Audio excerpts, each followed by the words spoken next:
Sir, do you have any roadmap for a small business to smart business where you can explain us on point to point, sir? Absolutely. I think there are just about 6-7 stages. The most important thing is the CEO must feel the pain. Feel the pain in the sense he knows that the business is capable of giving a lot more, but it's giving him a lot less. Okay, and that to make that admission, to make that a public admission, requires a lot of courage. And this is where I say hats off to my clients who have had the courage to admit that the business is not delivering as much as it should. Given that situation, the very first meeting is I sit down with the CEO and we have a very candid conversation in terms of why does he believe that the business is not delivering what it does not believe. So there, and I give them a checklist of about 10 items. Okay, for example, are your costs running ahead of the revenues? Is your rate of cash outflow higher than the rate of money inflow, and so on. So it's a very simple dipstick, and there are about 10 questions.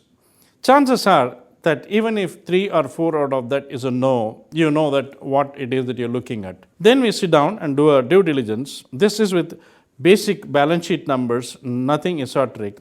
Sit down for a day. At the end of the day, we can tell you what is it that is the money that is lying hidden under the balance sheet but is not becoming visible.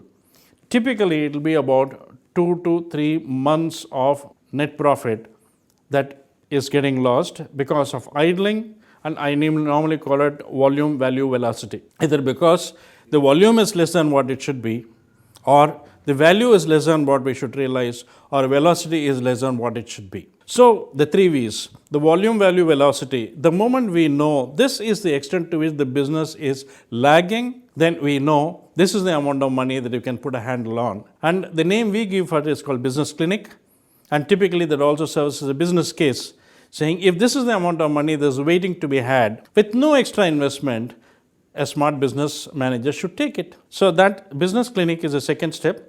Having the courage to admit is the first step. The third step then is we actually sit down and see, like you put a stethoscope on a patient, actually see where is the shoe pinching, where is the bottleneck. Now there are essentially 2 bottlenecks. Either you have orders and you can't deliver, or you are delivering but you don't have orders. So therefore, whichever of the one of the 2, we sit down and crack it. And typically 3-4 things will come up. First and foremost is many clients take on unexecutable, unremunerative orders. They can straight away refuse. Now, unlike banks, which will have a scoring scale for admitting or not admitting a credit card applicant, businesses many times accept any order that comes. Talking about the screening of order. Okay, so we have a scoring sheet and say, okay, if it gets 80 out of 100, go ahead with it, yes or no. Okay.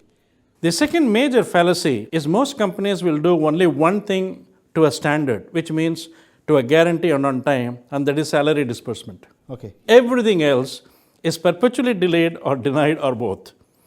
So the question that you would ask is, if you can be very efficient in salary disbursement, correct, why don't you extend the same degree of efficiency to all other aspects?